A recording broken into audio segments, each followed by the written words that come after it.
Hey everyone, in this tutorial, I'll show you how to trim audio in Audacity in 2026.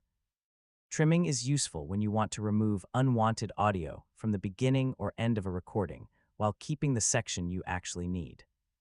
First, open Audacity and import your audio file or open an existing project.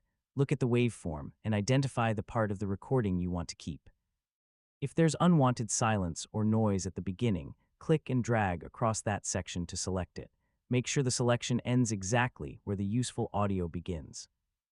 You can then remove the selected section. The remaining audio will move toward the beginning of the timeline. Next, check the end of the recording. If there's extra silence, background noise, or unused material after the main audio, select that area and remove it as well. When trimming voice recordings, avoid cutting too close to the first or last word. Leave enough natural space so the recording doesn't sound abruptly cut off.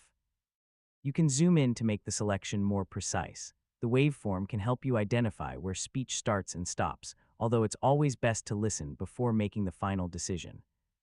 If you're trimming music, be careful around the beginning and ending, because removing audio at the wrong point can create an unnatural transition.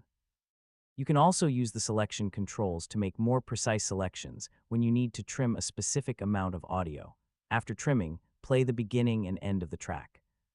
Make sure there are no unwanted clicks, missing words, or abrupt cuts. If something doesn't sound right, simply undo the edit and adjust the selection.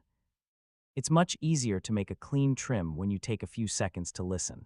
Finally, save your project and export the finished recording when everything sounds good. And that's how to trim audio in Audacity. Remove unwanted sections from the beginning and end, check your transitions, and listen carefully before exporting. Thanks for watching, and I'll catch you in the next